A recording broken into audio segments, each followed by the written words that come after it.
presenting Emilio, the Honey Badger Urrutia. I'm JP Mestanza. Now here's the news you need to know. Ladies and gentlemen, welcome back. We're here, episode 40 of the Honey Badger Hour. We're back. It's your boy Emilio and Urrutia, the Honey Badger, with our host JP Mestanza, and today with our special guest, El Cubana, Lilly.V. Hit her up on IG, Lilly.V Music.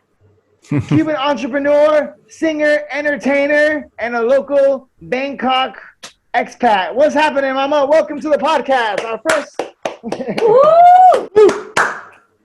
JP, is this our first woman? Are you our first woman? Maybe. Yeah, I think so. It's our first female. Yes. Yeah, there you go. And our first Cuban. So this is like, we're making major milestones. And not only our first Cuban, but Lily, you're a real Cuban. You're straight from Cuba, not even been to America. So you're more real than any Cubans that I know. Pretty much. Look what I have in the back. There you go. And you got the flag ready to go. I love it. Oh, representing. Yeah.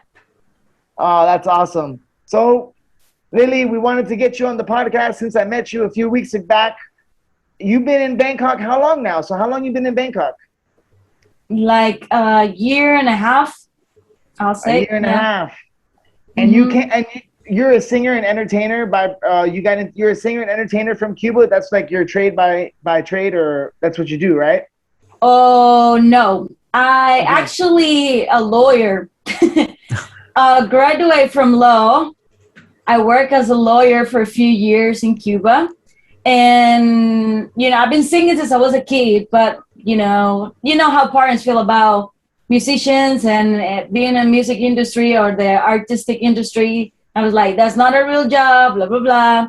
So I kind of was in the background. It was like, I really want to do this, but I have to follow what my parents, they want you to be.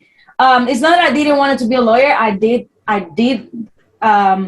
like being a lawyer, but there was so many things going on, and all the law system are very corrupt. There's so many things going on in there.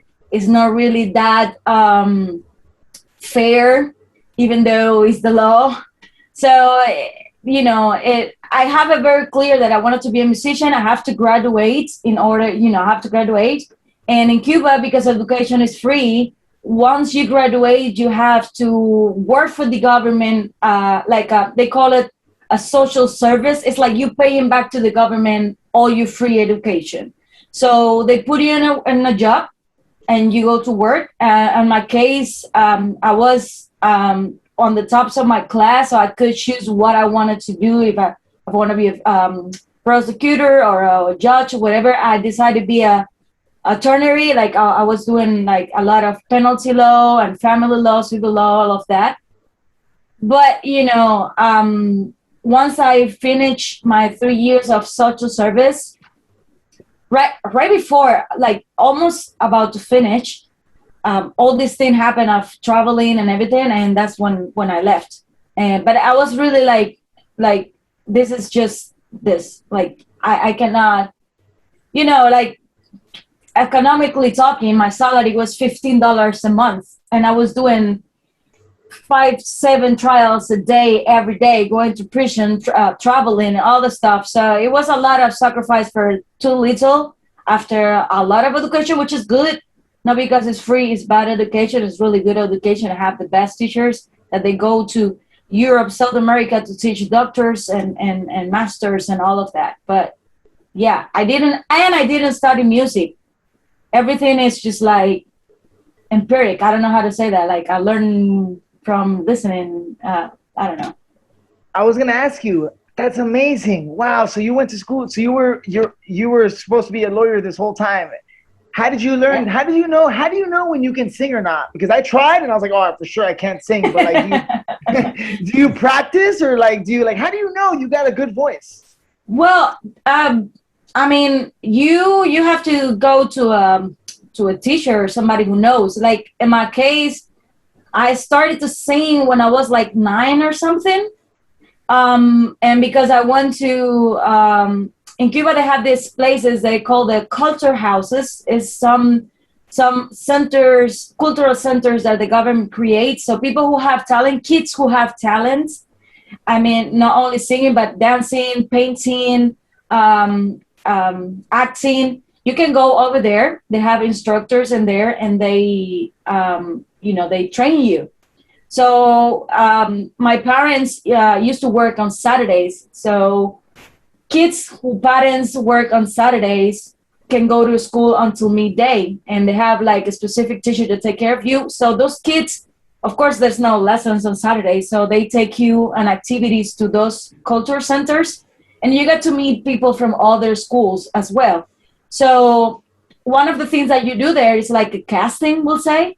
So if you have any talent, you go to different rooms and they test you. They kind of like listen to you. So I have this teacher, and I will say he was the one who discovered me. I say, okay, you have some potential. And I start going there since there, I used to go there all the time until, I grew up and went somewhere else. So did you learn how to learn? How did you learn? You learn English through singing, or did you learn English through school and stuff? No. Well, so you sang in Spanish when you first started singing. You learned in Spanish, singing all Spanish songs. Yes, all Spanish.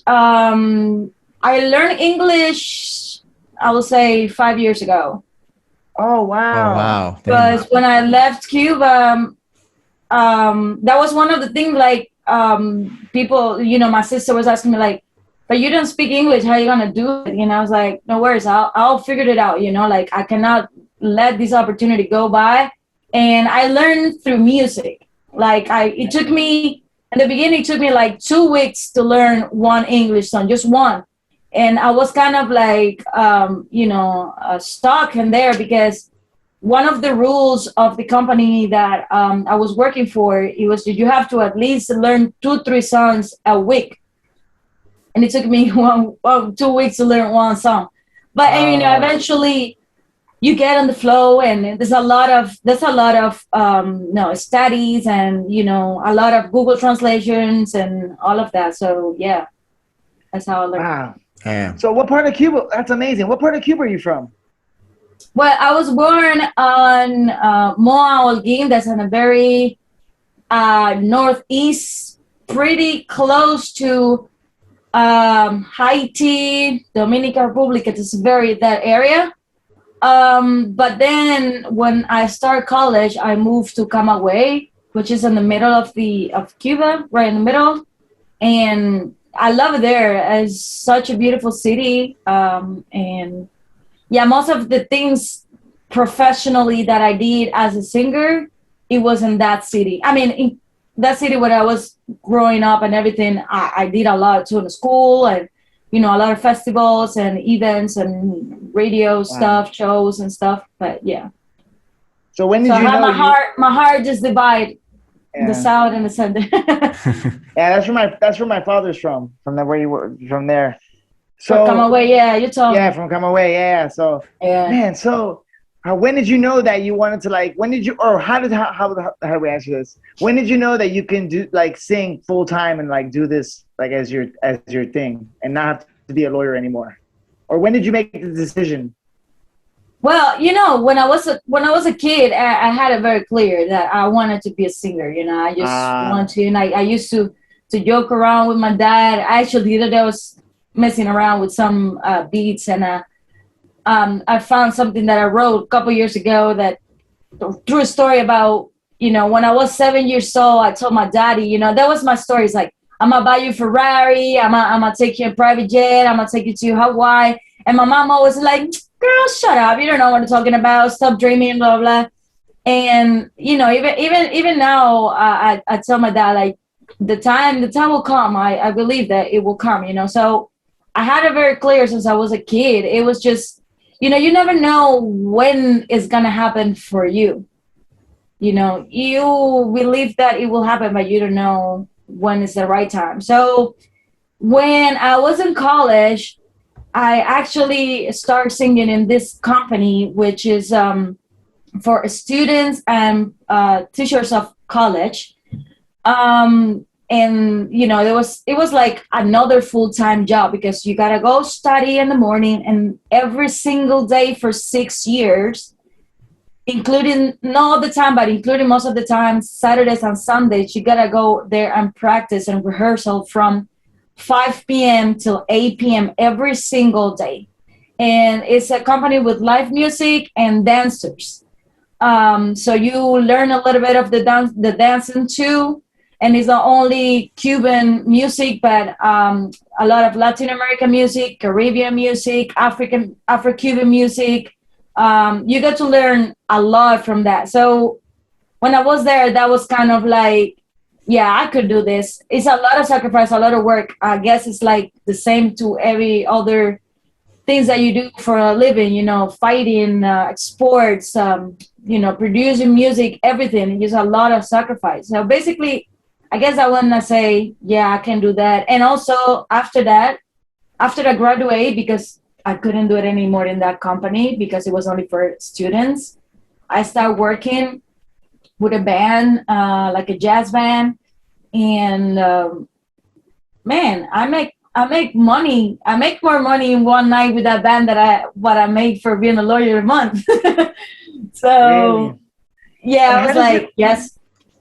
How does it work? So like if you're in Cuba and they say like I don't know like what it's like. It's like it's a communist country, and like so when you work, like can you get paid as a singer? Can you get paid when you work for the band, or does the government take your money, or do they know how much you make? How do you like make money as a normal person in Cuba? Like if you have a job like you where you have a trade, are you like more? Are you lucky that you're higher above? So because you have a talent, you can make more money, or is it different? It depends. It depends of different things. Like in my case, I think my money went clear because I started working with this band, and I have to do like an audition to be part of the organization that all the artists belong. So when I was getting paid directly from my boss, but not from any agent. So I guess what we agree, those were getting money. I could get more money if I was like signed or something, but there's a lot of tricky things and everything. You can definitely make some money, but the thing about the system in there is just like, when you hear that Cuba have one of the best educations, which is true, you assume automatically that if you met a lawyer, like you met a lawyer in anywhere in this world, these people, I'm not gonna say they're rich, but they have a very, very good, easy life when it comes to financial things. And they're not worried about nothing. Like, yeah, and then, in Cuba, really, like, everything is very difficult sometimes. I mean, yeah, most of the time it's very difficult. And we kind of get used to the system that we don't complain about these things, or if we do complain, we kind of like, okay, whatever, it's another one of all the necessities that we have, you know what I mean? But like salaries, a basic salary for a normal person in Cuba, I'm saying a normal person in Cuba could be me, like a lawyer, an engineer. They, I mean, $15 a month, that's not even enough. That's not enough. Even though the level of life is lower than everywhere else. My parents are both engineers. And when they retire from work, they don't even have a bank account. Mm-hmm. Yeah. So like if people work many years and they work in this company, the same company for like 35 years, and the labor law is very specific. It's like you retire, you need to complete a specific amount of years of service, and you need to be this legal age to retire. So if you have your legal age to retire, but you don't complete the years of service and you still want to retire, that also gets a low pension for your retirement. but you know, my parents, thank God, they're very strong people, and they were like, whatever, you know, what I'm gonna do at home, like do what, you know, this is the thing I've been doing my whole life. But you know, you retired, everybody would say like, I'm retired for whatever, you kind of have some savings. You know, I think that this is one of the main reasons why with my eyes closed, I decided to leave, because, you know, they couldn't afford many things, and I couldn't help from my side, you know, because even though I have to work, I have 2 jobs, that was not enough for me.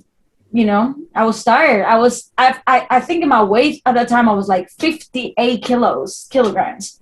I was so skinny. Like I don't stop going here, going there like crazy. So many things going on. Wow. And if you want to go to the store, what do you can only get what is available. They don't always have everything, right? So like, do you have to to go to different stores to get it, and you have to wait in line and stuff? Like, is it you had to go through all this too, living there just recently, just within the last 10 years? Yeah. I haven't been in Cuba for the last 2 years. I mean, I was supposed to go last year, but well, you know, COVID and everything. Last time I was there was, you know, every probably you met a lot of Cubans. That every Cuban who go to Cuba, it have luggage full of random thing that was like, why people would travel with things like this, because they don't have it in Cuba.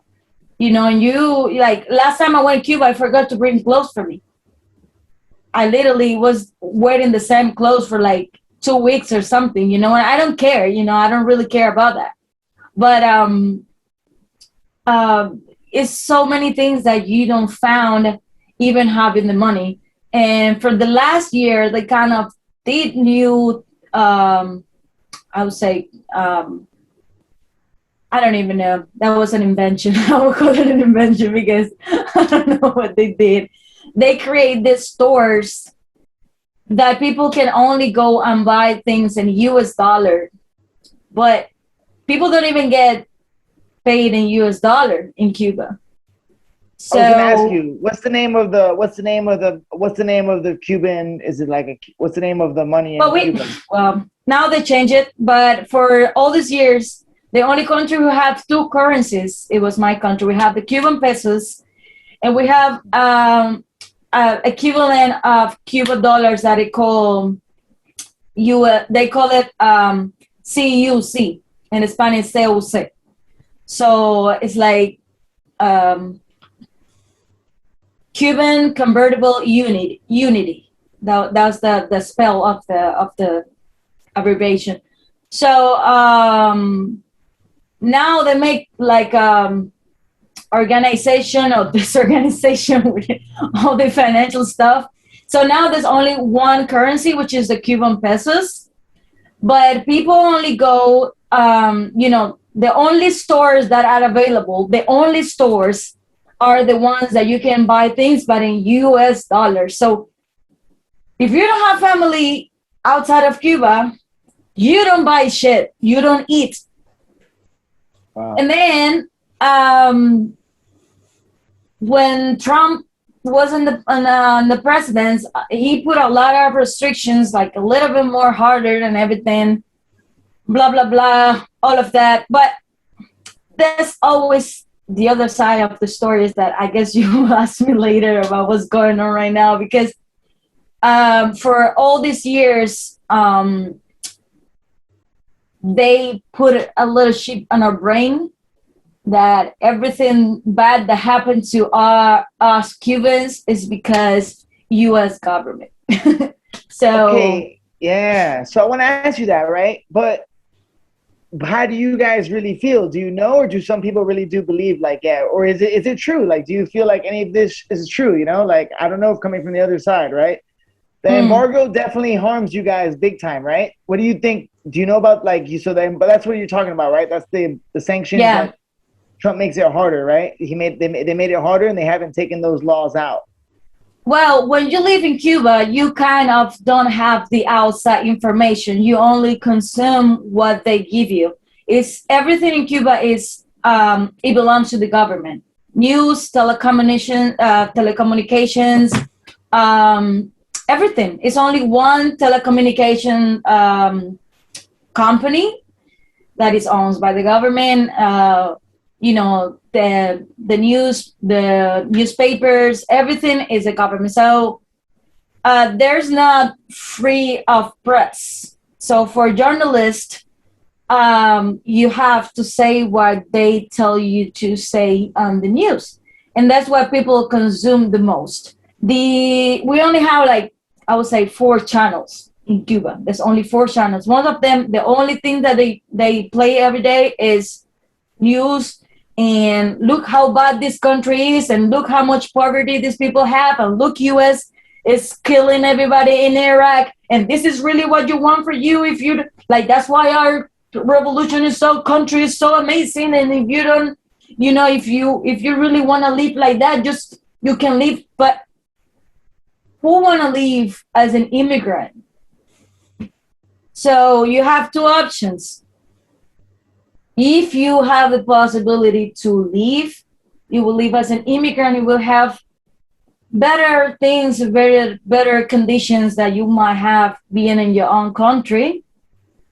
Then there's a lot of things, you know, living as an immigrant everywhere, especially Latino in America is, you know, it can be complicated, you know, can have some bad things, I guess. I've never been to America. I just hear what they say, but I'm not gonna go in that side. So you're all right in Miami. So, you're all good.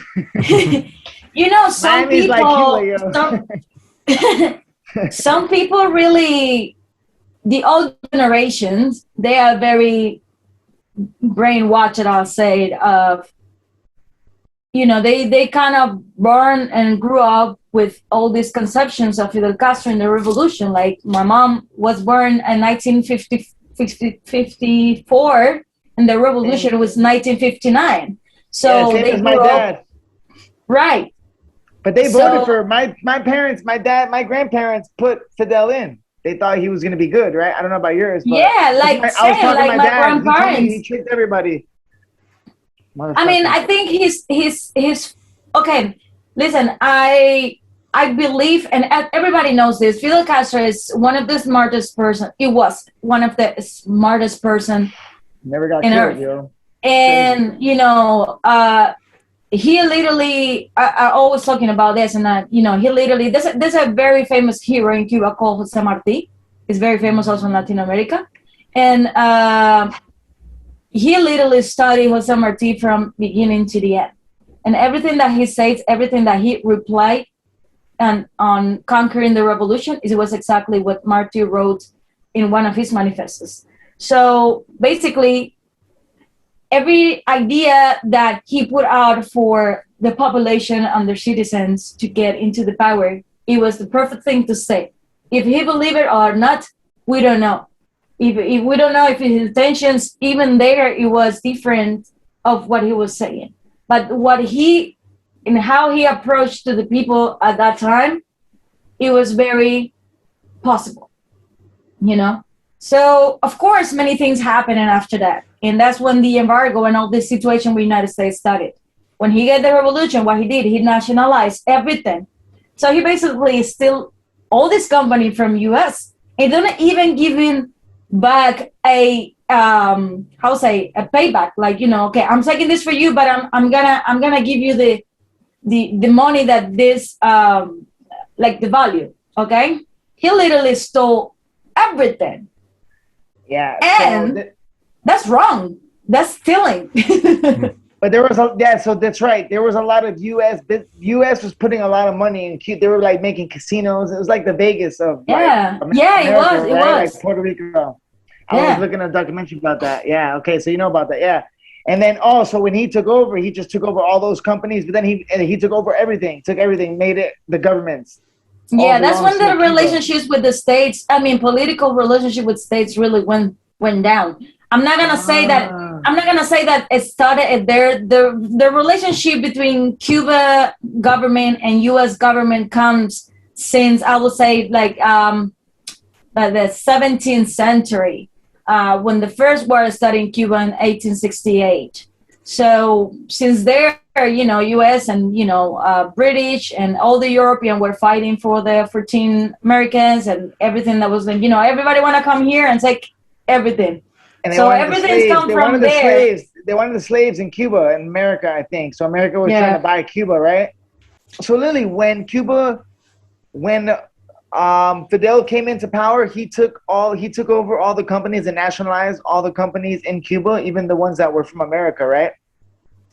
Yeah, I mean, basically, most of the things that were there, like hotels and everything, it was American property. When Batista was there, I mean, this is the thing. Every country eventually fought for the independence, right? So independence means don't really have any other country deciding over political, social, financially situation on your region, right? So they believe how the situation was going on there. It was no equality on the society. So that's why he was very, crazy about giving the people what they deserve. That's why they were fighting for the revolution. The main reason of the revolution was fighting for health system, education system. They were fighting for, rights on the Constitution of 1940, which is, I would say, the precedent of the Constitution that we had that was made in 1976. And they believe in the 1940 that Constitution was the most advanced Constitution that they made. There were certain points specifically they were fighting for, and they want to give it to the people. So those things were very clear, and how we studied this story, they make a lot of sense. The things that don't make sense are the things that come later. You know what I mean? But these are the things that you don't learn or you don't want to learn. Because like everywhere else, they teach you in a school what they want you to learn. But some people are curious, some people are not. But also if you are a little too curious, you can get in trouble. Or then you can go out of the country and find out everything that they didn't want to tell you. So, when you leave, the other day I was on another interview and they were telling but people think that Cuba is a bubble with all cars and everything. Yes, let's put it in perspective that yes, it's a bubble. Whoever lives in Cuba, you have that mindset.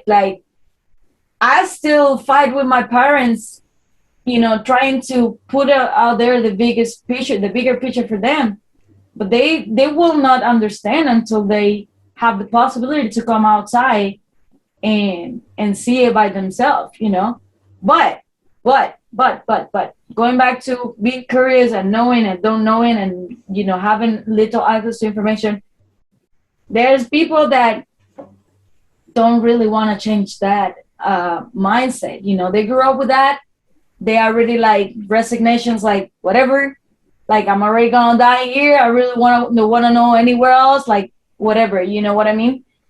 And my grandparents, they passed away, don't knowing pretty much about technology, or we barely start having internet in 2015. Wow. And do you know anybody that's defected to America and that's been able to escape, or how do people find out about that? Have you heard about this when you were growing up? Do you know friends that because I know people that how do they do it? How do they organize it? Is it a known thing amongst the Cuban people? I was reading some interviews that somebody's every Cuban's goal is to get out of Cuba. Everybody to find a way out, pretty much. Yeah, it's very sad because for many years, the same government has made everybody believes that the reason because people leave is political reasons, which is not the truth, you know. Most of the people, you know, leave because of financial situations, you know, economic reasons. There was a time on the 90s when there was a big crisis after the Soviet Union that, you know, really things went bad, really, really bad. So when it happens that all these things with the Marielito, the Mariel, they open up and everybody. So there was many people who left there, who leave, but they make everybody who stay believe that those people who left are like the bad of the society, you know. Those are like non-study people, people that just ex-prisoners, you know, people who murdered, you know, they, and let's say, yes, there was a lot of those. Let's say, right? Yes, there was a lot of those, because they, if they don't leave, the government will fucking kill them. Sorry, I curse. The government will kill them, you know. No worry. Sorry, we curse all the time. No worry. The government will kill them because most of the time they do those. I mean, I'm not saying general, but a lot of people have you know, different way of thinking, and having a different way of thinking in Cuba is punishment. You can go to jail for that. You're seeing it in the protests. They call the internet. They put him. They knocking people door. Like, oh, I saw you post a photo of the protest. Let's go. They disappeared for 2 weeks. Some people don't. We don't know who they are, you know, and they work your mind, and they scare you. And the way they scare you is not like you see in movies that they just hit you or whatever. It's like, you can go there, but we know where your mom lives. You know, we know that you do this in the morning and you go here, there, you know. Yeah, it's not you, right? It's not you. They affect the people around you. It's like you get in trouble for doing something that's anti-government, and then they come after your family, and everybody around you suffers. All the people you love. It's a persecution. It's been a persecution forever. You know, it's in Cuba. It's black and white. You know, and if you're you with leave, me or you're not. Yeah. If you leave and your family stays, will your family be like blacklisted? Will you guys be known as like, oh, they're a deserter? Like if somebody gets away and they're able to escape. As a family, is everybody who's stared, now they're stuck, they're screwed, they're going to have it harder, they're going to have like more eyes on them for sure, right? Could be. Yeah, it could be because first of all, they've been doing that forever, you know. The things like this protest that just happening right now, it's been the biggest protest in 62 years. Like protests before, okay, let's remake that. Yeah. Probably protests before was as big as those, but there was not way to know because there was not internet. Right? Oh, they've had protests before. I mean, we have protests every day, everywhere, but they make everybody believe this is a little group of just like opposite people that just, you know, whatever. They talking about political prisoners. And we don't have political prisoners. It's people that are probably trying to sell fruit on their own land, and they're getting fucking in jail for that shit. You know, like that's why it's so. You know, like I'm so glad that I'm not practicing law at this time, and that I'm not in Cuba, because I could have been in jail. I could have been in jail, not for going and protest and talk, whatever, just because I will not prosecute. I will not go against any of these young people. You know, it's like the people who are fighting are people that were with me in college. I seen the photos in my city of all these people. Like some people, they were not I'm not gonna say they were in my class. But people, you know, you get familiar with the faces in college. You know who is this person, like work career, and even if you don't know them personally, you know, like, okay, I remember this face because you go to college for 5 years to study the same people for 5 years. Mm-hmm. So, and it's complicated. Do you know what started the protest recently? Do you know what kicked them off and what finally got the people to get the bravery to stand up? Because I know that for a long time people have been upset with the government and we've been wanting change. But the minute you protest, the minute you speak, it's so easy you get arrested, you get jailed right away. I know that's what the communists are the best at. I feel like that's what they're masters at. Like controlling the population by not like you said. Not you getting in trouble, you can get away, but then your family's in it. So that's they kind of control you like that through in the name of your family, Do you know what gave the people the courage? Like what made them now, because they've been how long has it been now? 2 weeks now strong. They've been still fighting. Well, I remember everything started in July 11, but I remember seeing the news a couple days earlier about the health system in Varadero, which is one of the biggest resource areas for tourists. No, now, but for years, Varadero is famous everywhere, So the news where the health system there was collapsed. There was not enough bed medicines or anything, which is not a new thing, Like there's no medicine in Cuba. There's not there's not too many things. There's not too many things. But things went really hard in there, and the COVID cases were going up. Why? Because they started the vaccinating process for the citizen in there. But, as we know, vaccines don't guarantee that you will not get sick. You still have to keep the measures of, taking care of everything. So because this is one of the biggest areas for tourism. There was a lot of tourism there, living like they own the place. And they were like, well, we just pay for a safe location, so why we're good? And they were not. So, of course, all the cases went up, and there was not, doctors, everything. Everybody was dying. We're like, like this news that you see sometimes that people are falling like flies when you kill them, like that. So, I guess, it just took who knows who started, because the protests weren't in there specifically. The protests started in the other side of Havana, and a small town over there. And I was very surprised. I remember I was just like randomly scrolling on Facebook, and I see this. This is one of these pages that do a lot of news about Cuba, but they're not officials from Cuba. They're from all the way. And I will see that I was in shock.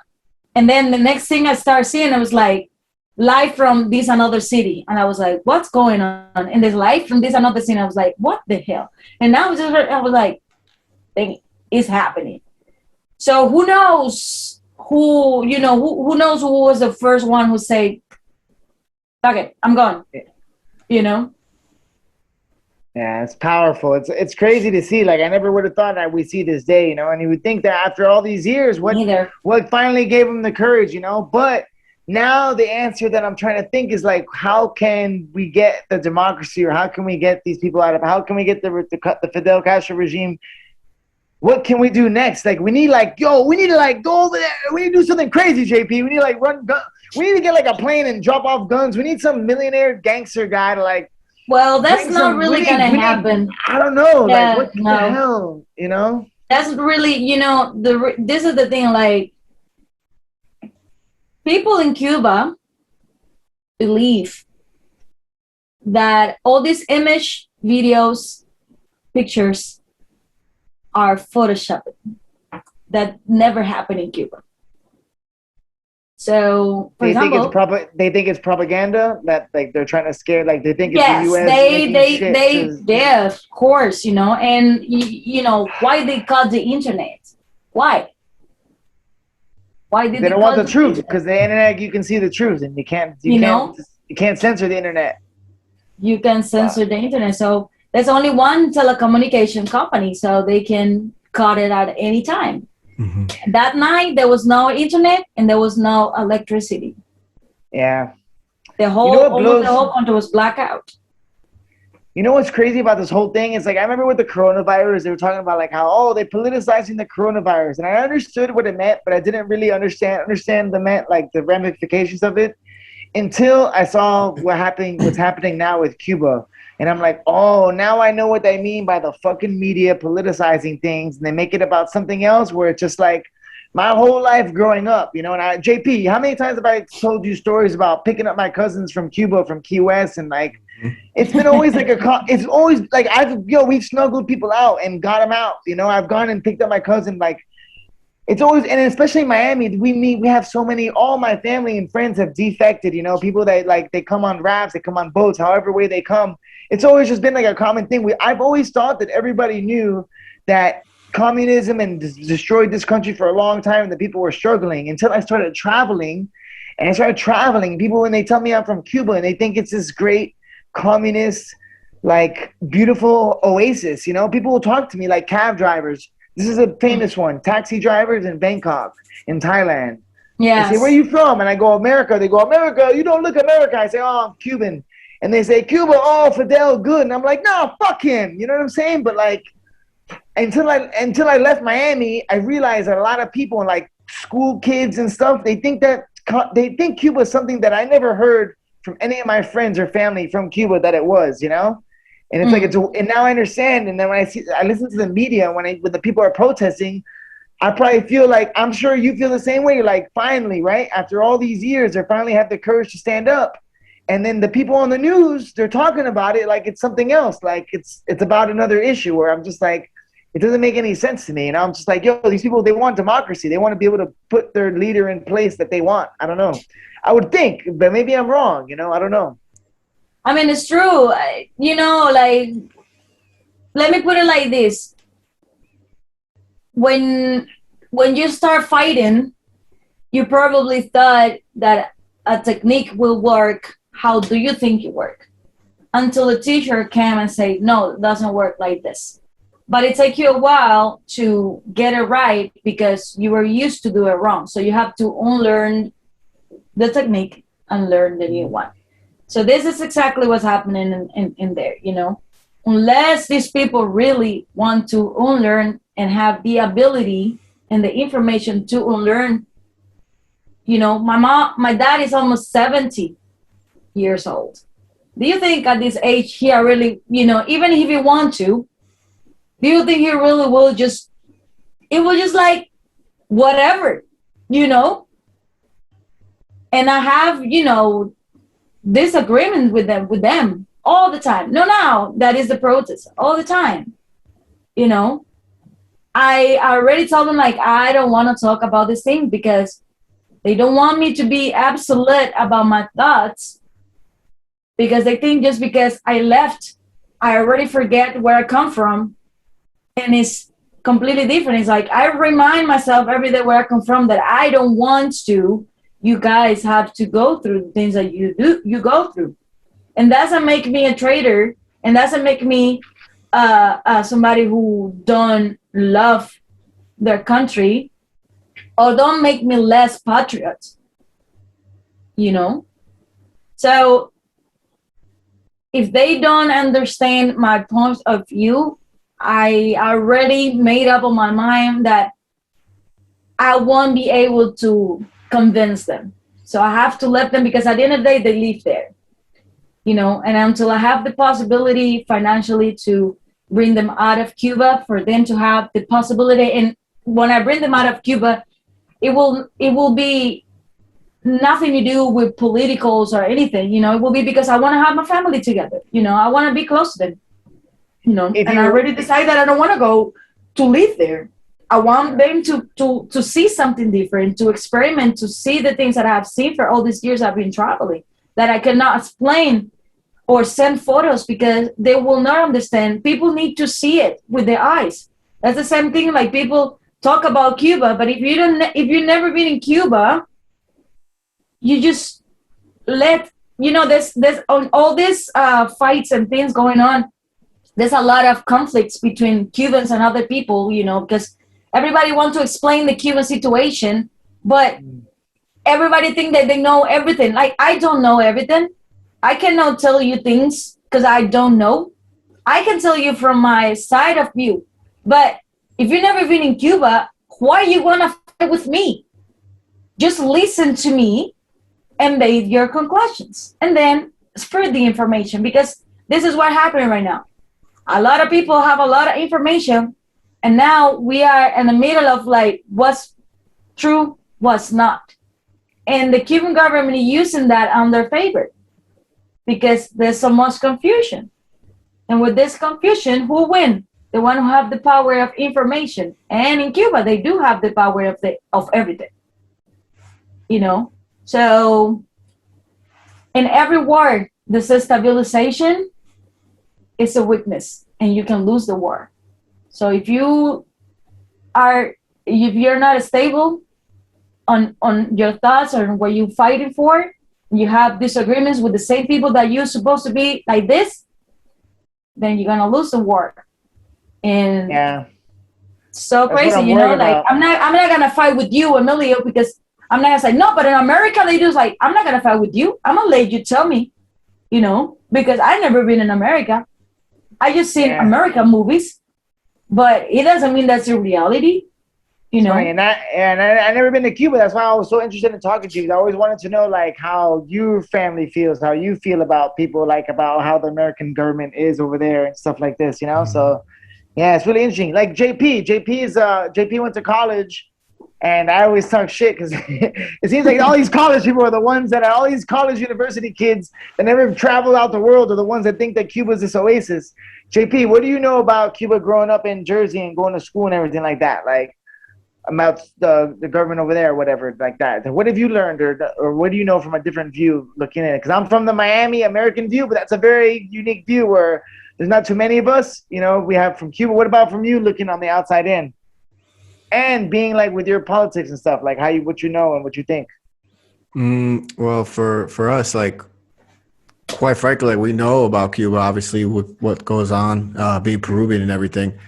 And over the years, it kind of tangentially affected us just because of stuff with Venezuela and people who are like past presidents in Peru have tried to align themselves with that type of bloc, with the Cuba and Venezuelan bloc. So it's always kind of been around, but it's never really kind of been very direct.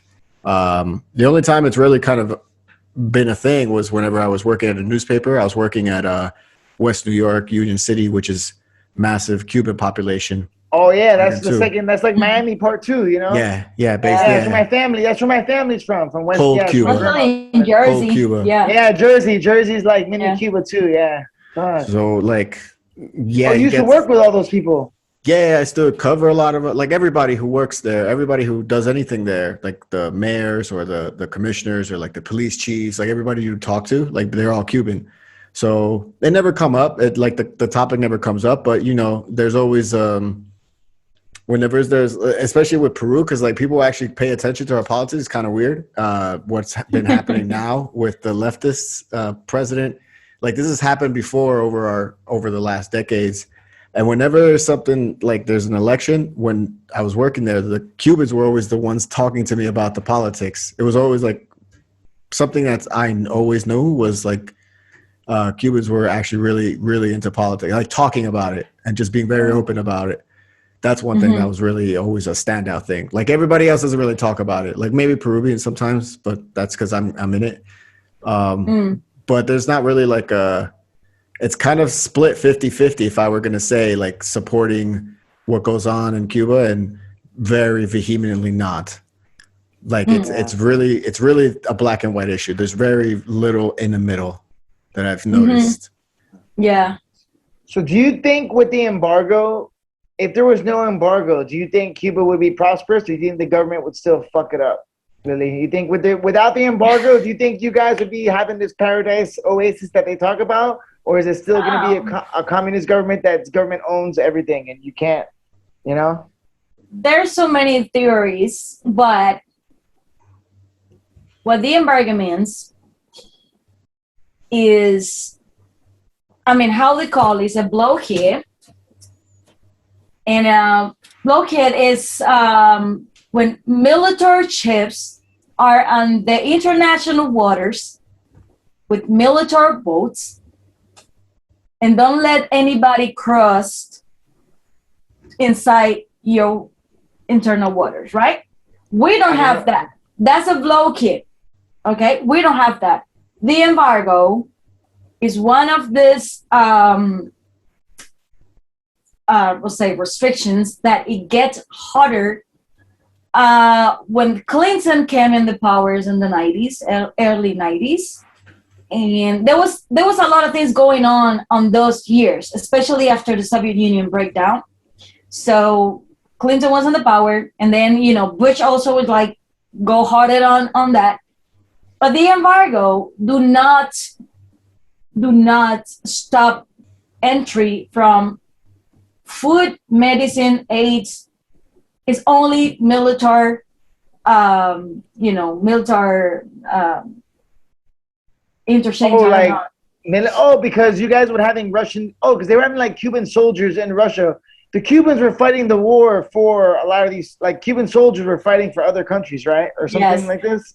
Yeah, I was listening. This is the thing, like Cuba being always, you know, we grew up with this concept of independency and no inheritance. How do you pronounce that word? Inherención? Inheritance? No, inheritance. Inheritance? Yeah, so like we no grew up inheritance. Yes. But we literally mold that concept into solidarity. So we kind of went to fight for everybody. Angola, Haiti, South America, you know, Africa, everywhere we went, they sent soldiers. The government pimps out the Cuban people. Yeah, they pimp us out, basically. Volunteers people were there to fight for other people's causes. So doctors too. They send the doctors to Africa, right? And then they work for. Yeah, that doctor thing is another solidarity situation. You know what I mean? And this is the thing that it makes everything so confusing and smoky in your hair, because you grew up with the idea. I was like, oh my God, my country is the best country. You know, even a third world country is so poor. We don't have enough for us. It's not that we share because we have a lot. We share because we are very solidary with other people.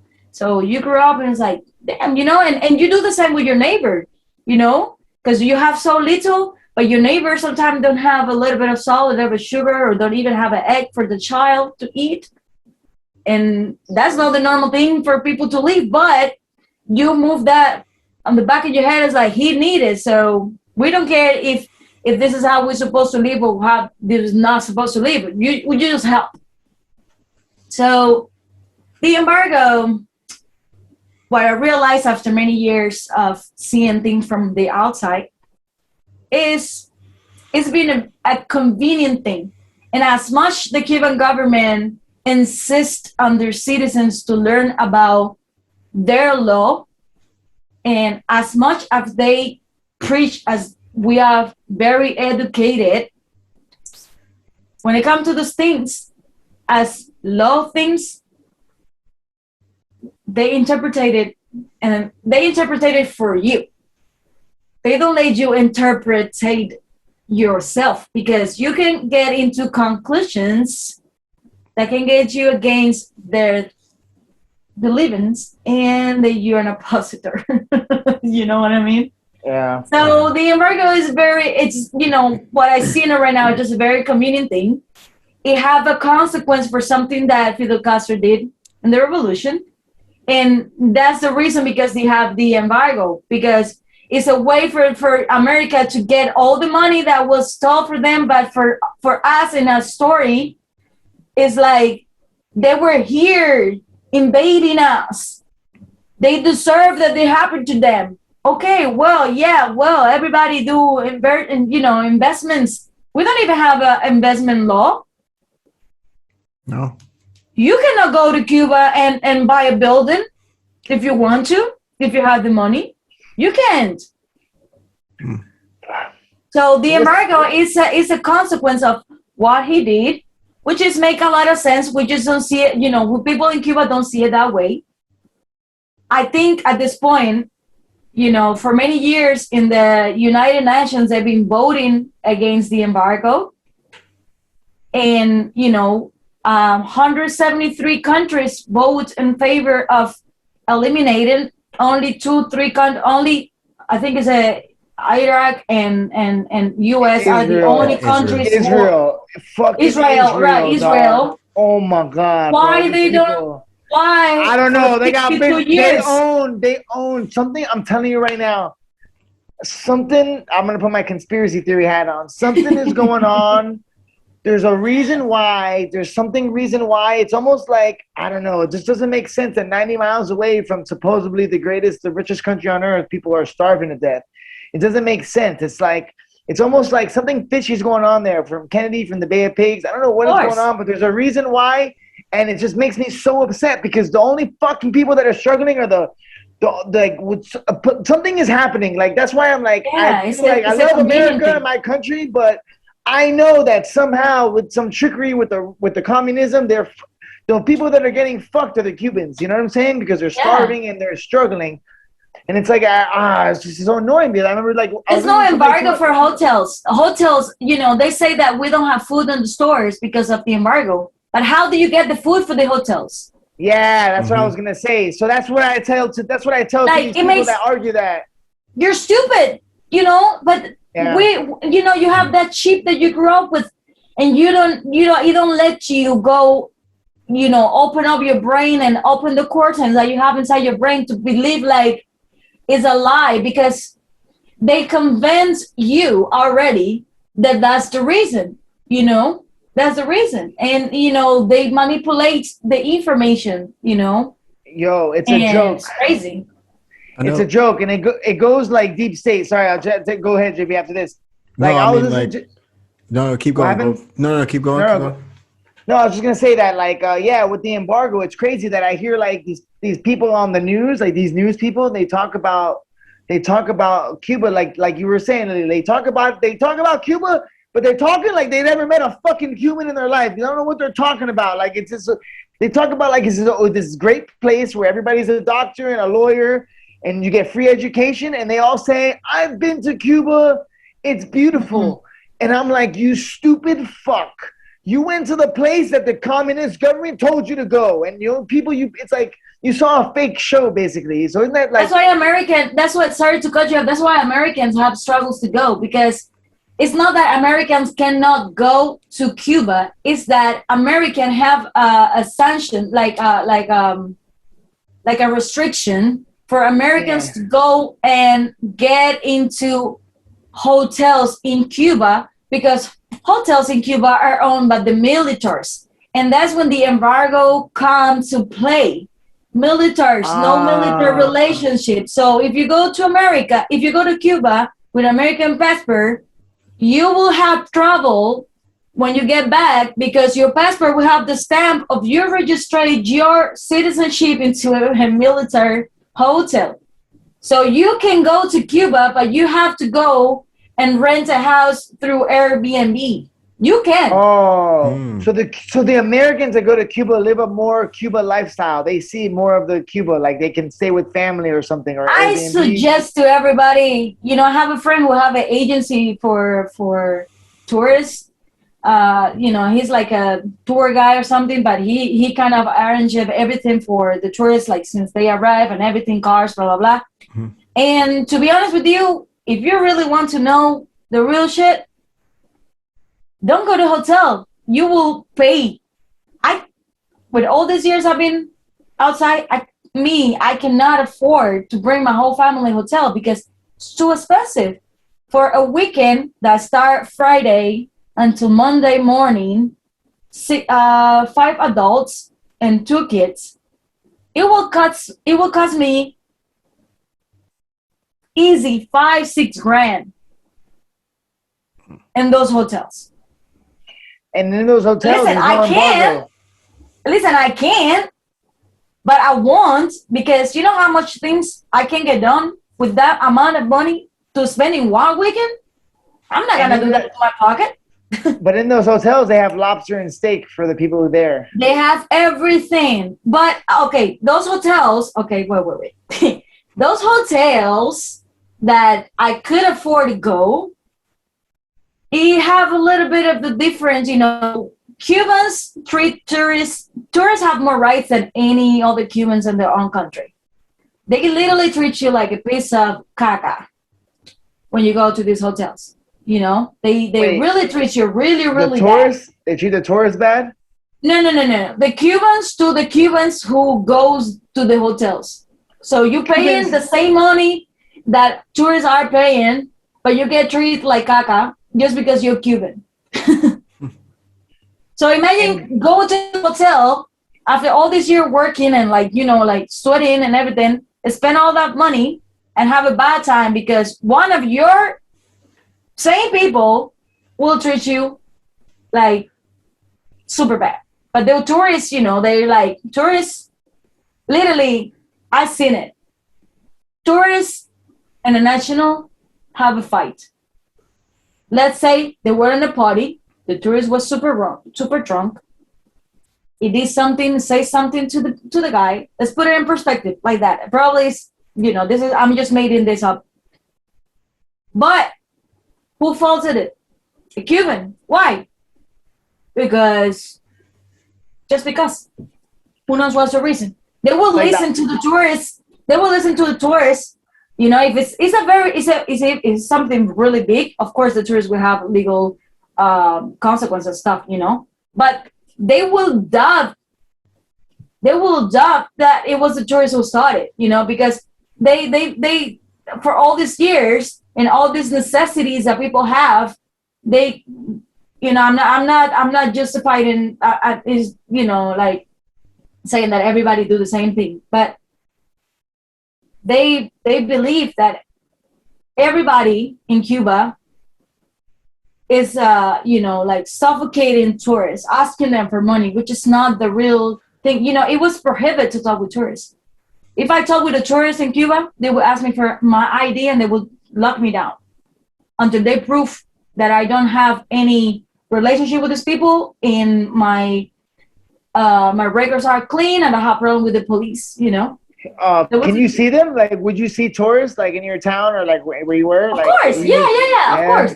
Like even my city is very famous. Camaguey is very famous for, they call it like city tourism because it's a very old city, and it's very colonial looking, and you know have very particular churches and you know parks and stuff like that, and like 1 hour travel is like a very nice beach, you know, North Beach and stuff like that. They go over there, you know, and like if you approach them, you know, that is saying bad, you know. Like it was a time where tourists cannot even come to your house, you know. So what if like not even you know, like you don't do anything wrong to them, they just, you want to have an attention with them, like you know, come visit me, you know, like let's say you met on the beach and you invite them to your house like you invite a friend, you know, to hang out. Can you go to their hotel? Can you go to their hotel? Yeah, 50-50. So that's how because if you work for the government, you have to ask. If you work for the government, I don't know right now if that has changed, but I remember growing up, you kind of have to ask authorization to meet these people in their hotel. Like for example, if you work with them, you have a work relationship, and you kind of close a contract or something, and the person want to have you know, you close a contract and you go have a beer, have a dinner or something. It's normal, right? In Cuba, that's not. That person needs to ask for authorization, and they can say yes or not. Most of the time they say yes, but you know, you have somebody there because, you know, you cannot accept any gift, any money, anything, you know, like if you do, accept anything. And tourists, especially people that go there for work, they know how's the situation. And some people really want to help. They don't have any interest on why they will give you the money. They know you have necessity, you have kids, you have a family, the money is not enough. They just want to have an attention with you. Do not accept, because they will lose everything. You can lose even your graduation certificate. And I'm not talking about somebody who just graduated. I'm talking to somebody that have been working 20 years for the company. Wow. Damn. And that's crazy. Oh my gosh. And then also, like, I forgot I was gonna ask you something. You were saying that. Okay, so wow. Oh, the black market. That's what I was gonna ask you about. You can get, so you have two different markets, right? Like, you have the shops that you get things, and then there's like also a black market that operates in Cuba where like you can get other things that you would want. And that's kind of like, is that like the hustle bustle there? Like that people sell things in the black market and like you can get better, you can get more better things, right? Or like, well, it's not like you will get better things. You would just get things that is not in the normal market. Yeah. Wow. So that's when it became illegal. So, and most of the things are from the same government, like there's no way to get things but from the government in any market. So these people work in, let's say, okay, let's put it the sample. Corruption's in every world, in every country. When you hear about corruption, you hear about thousands of tons of money, being used for something different, or this person who's a politician just stole a bunch of money and disappear. You just hear these things. These things in Cuba happen, of course. It's been happening. It's not that often, but corruption in Cuba comes when, let's say, you work for the food industry, and you work specifically in the department that export or import the rice. But everything in Cuba is very rational, because you have this little book where the government say you only have 5 pounds of rice for the month, 5 pounds of sugar, 5 eggs for the whole month for one person, for 1 bread per person per day. So, yeah. So, of course, when you calculate those things, it's not enough. And you have a family sometimes that, let's say, like 6 people on your house. So they have schools that have food and include food and, not breakfast, but let's say like snack break, and they have lunch and then have another snack break. But that's not enough. And the food is really bad. It's like worse than Yale food. I'm not going to lie about that. It's horrible. The worst food in the world. And of course, your parents try to give you like the extra, your extra food, like snacks or whatever. So if the rational book says that you only have 1 bread, well, parents sometimes go to work with no breakfast, because they give breakfast to the kids. So that's the key bread that is rational by the book. And the parents give their bread for their breakfast for them to have the snacks, so they can fill tummy while they're studying. So some parents really go to work with probably just a cup of coffee.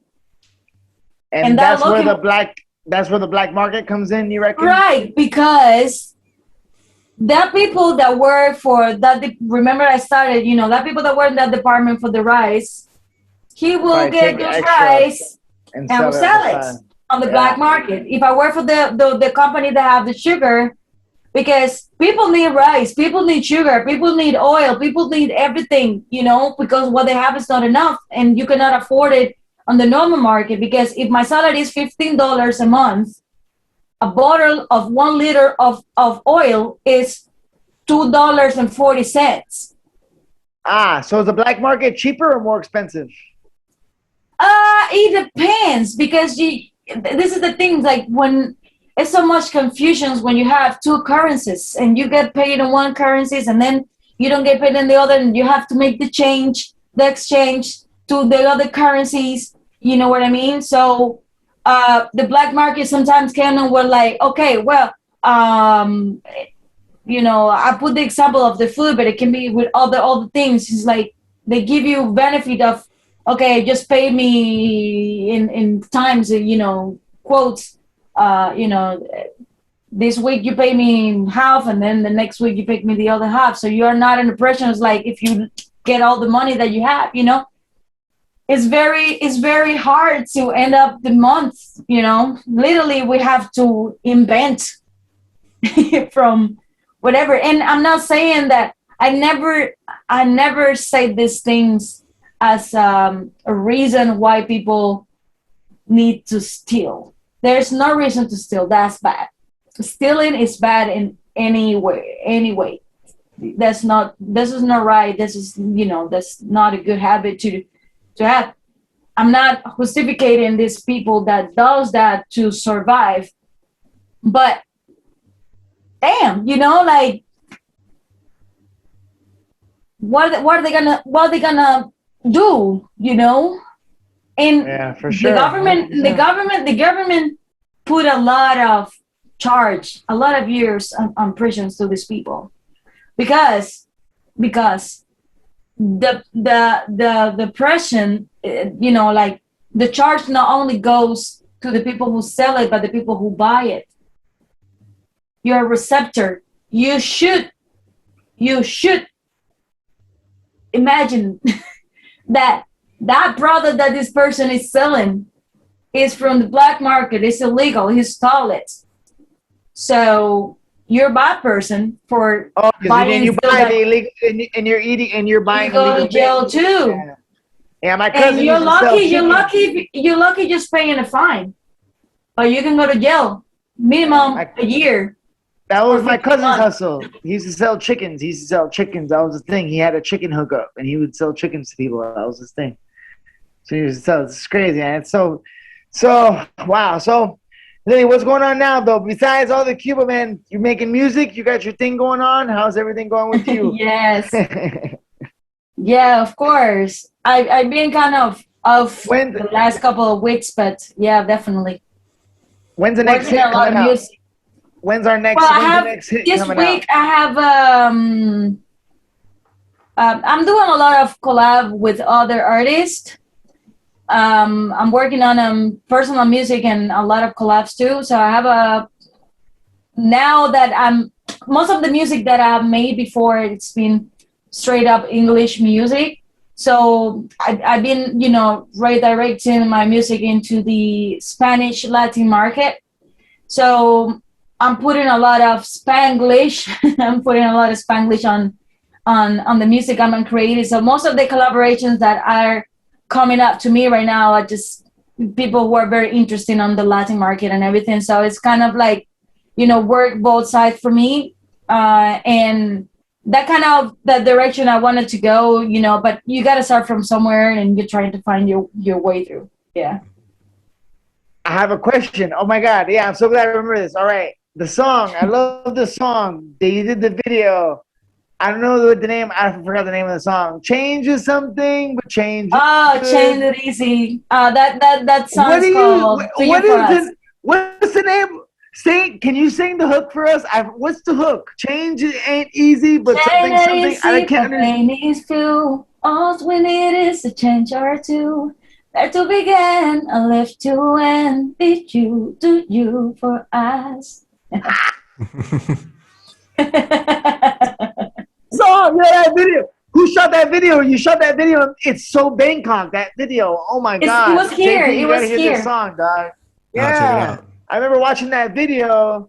And I was like, "Yo, it was so Bangkok. You were in the tuk-tuk and stuff."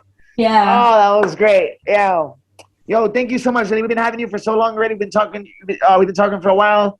That was great, man. It was good to get some knowledge from a real Cubana. Tell us, break down the knowledge about the lifestyle over there. Yeah. I really got a lot out of that. That was really great, man. Thank you so much for having the time and talking with us. You know, that was great.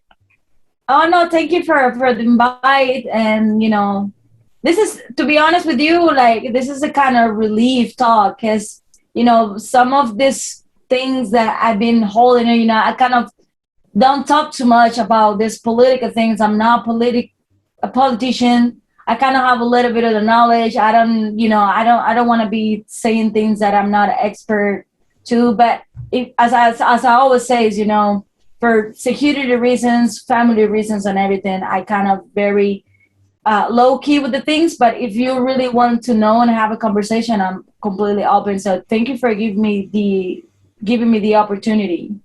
Yeah, no, that's so funny. I feel the exact same way. And it's crazy because I'm not like a political person.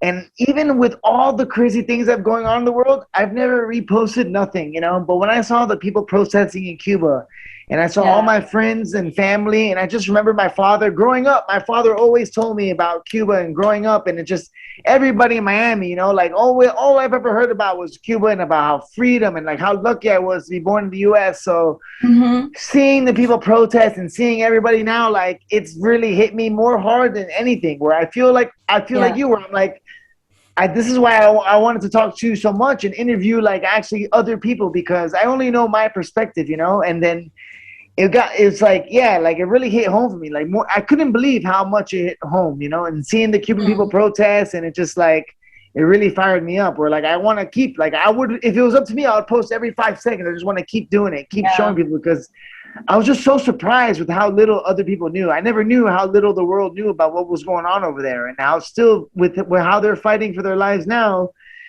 It's just crazy to me. But there's so many people in the world struggling that I don't want to be like that also, where it's like, I don't want to look at us. We're the only ones where I know the whole world's fucked right now, Yeah. But this really is definitely history, this July 11th, already made history, it's crazy. I got goosebumps just seeing all the people fighting, and then like the Cubans outside of Cuba that are fighting so hard. And like you were saying, that it's so hard.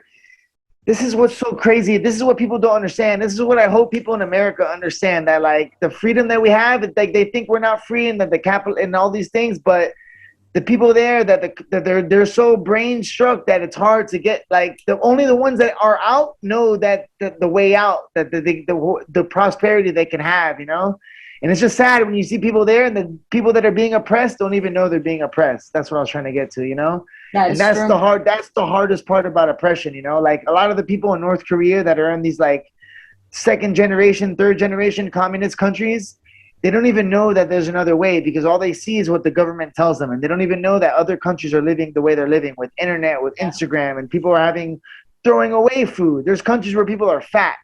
And it's just crazy to me that we live in a world where people are dying of starvation, but we live in a world where it's like in the same country, you have people who are fat and you have people who are starving to death. It's crazy, I don't know what the solution is, but I was just so glad we can talk to you and pick your brain about things and about lifestyle over there, man. I love my Cuban people, and I feel crazy. Like since I've anyways, JP, what are you thinking, Papa? I know JP knows, dog. JP knows I'm always in his ear talking shit to him about everything, living together. So, Lily, where can everybody find you online? Well, I have all my music in Spotify, iTunes, all the music platforms, YouTube. You can follow me also in Instagram. My account got hacked a couple of weeks ago, so I'm just starting brand new again after all this year building up. How it's just an account, but for artists and people who work in the media, it just became something very essential. So. I will appreciate people follow me on Instagram, see what I do. Definitely, the creating process, the places I've been through, know a little bit more about the Cuban thing. So yeah, definitely Spotify. Or you can Google me. You put just Lilly.V music. Yeah, definitely. That's you will find me. Yeah, that's how I found the music video. I Googled you after we chilled after that. There you go. And I heard that song. Yeah, that was after the pandemic last year. Right after. I was shoot on July, actually. Oh wow, yeah. Yeah. See. Anyways, ladies and gentlemen, episode 40. Thank you so much, Lily, for coming on. Thank you. Muchas Thank gracias you. para todos los Thank you. cubanos. Para todos los cubanos. Keep fighting strong, Cuba Libre. Vamos. And we'll see you soon, okay? Thank you so much. Thank you so much. Bam.